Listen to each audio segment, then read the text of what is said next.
సేపట్ల చీకటి కమ్మినట్టు అట్లా అట్లా సూర్యగ్రహణం పట్టినట్టు వస్తుంది. కానీ మంచి రోజులు మనయే ఉన్నాయి. ఇవాళ ఏ సర్వే రిపోర్ట్ చూసినా ఎక్కడ చూసినా వరంగల్ పార్లమెంట్ నియోజకవర్గం మాత్రం బీఆర్ఎస్ పార్టీ. మనందరం గెలవబోతాం, కార్యకర్తలు మనందరం గెలవబోతా ఉన్నాం. కాబట్టి ఉద్యమ నాయకులు ఉన్నారు ఇక్కడ, ఉద్యమానికి ఊపిరిలున్నటువంటి వరంగల్ జిల్లా. కాబట్టి తప్పకుండా ఇక్కడ గెలుస్తాం మనం. కానీ కొన్నిసార్లు బాధ అనిపిస్తుంది. ఏంటంటే ఉద్యమంలో ఉంటారు, పదవులు రాగానే పదవులు తీసుకుంటారు, తీసుకొని మళ్ళీ వేరే పార్టీలో పోతారు, ఈ పదవులను అట్టనే అంటి పెట్టుకుంటారు.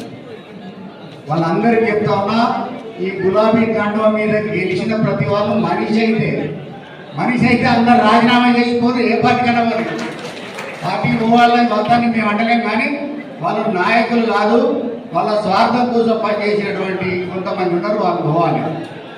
తర్వాత ముఖ్యంగా చెప్తా ఉన్నా, ఆ డమ్మీ క్యాండిడేట్ ఉన్నది ఆమె, కాంగ్రెస్ ఆమె, ఆయన తండ్రి సాటు బిడ్డ ఆమెనేమో మాట్లాడతారు ఇక్కడ, ఆయననేమో ఆరూరు అనేసేమో ఆమె గుంటూరు అంటాడు. మరి నాకు గుంటూరు సంగతి తెలియదు.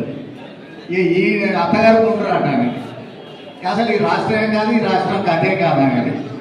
తర్వాత పోతే ఈయనేమో అవినీతి పరుడు, భూ కబ్జాదారుడు, భూ బకాసురుడు అని ఆమె అంటుంది.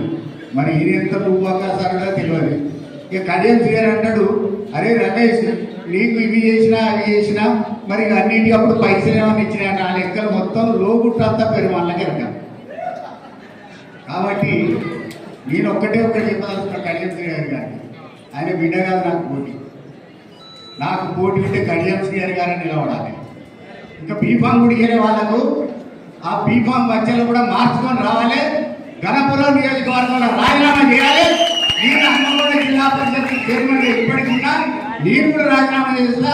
ఇద్దరు కలిసి నిలబడాలి. ఎవరు చెప్తారో చూసుకోవాలి.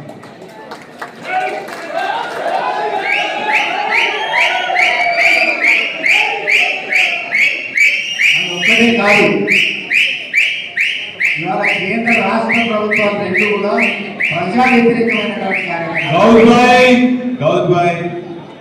ప్రజా వ్యతిరేక కార్యక్రమాలు రెండు పార్టీలు చేస్తూ ఉన్నాయి. అలా వరంగల్ని నాశనం చేసి కాదు, యావత్ తెలంగాణ నాశనం కావాలనేటువంటి కంకణం కట్టుకొని కళ్ళల్లో మంచిగా ఉన్నటువంటి తెలంగాణలో కళ్ళు సంసారం పంచాలంటే కళ్ళల్లో నిప్పులు పోసుకున్నట్టు నిప్పులు పోసుకొని ఇవాళ తెలంగాణను వరంగల్ను నాశనం చేసేటువంటి పరిస్థితి తీసుకొచ్చింది. దానికి తగిన జవాబు వరంగల్ ప్రజలు చారిత్రాత్మకమైన నిర్ణయం చేయబోతా ఉన్నారు. ఆ చారిత్రాత్మకమైన నిర్ణయంలో కూడా మీరు అందరూ కొట్టుకపోతారని చెప్తా ఉన్నా. వీళ్ళు కొట్టుకపోవడం ఖాయం. మీ అందరు కార్యకర్తలు కూడా అందరూ కూడా గెలవబోతా ఉన్నారు ఈ సందర్భంగా చెప్తా ఉన్నాను. కాబట్టి అదే కాదు, వినయన్న గారు ఒక గ్రహణం అని చెప్పిన కదా, కొద్ది కాలంలో మన ముందరికి ఒక పెద్ద నాయకుడిగా రాబోతారు.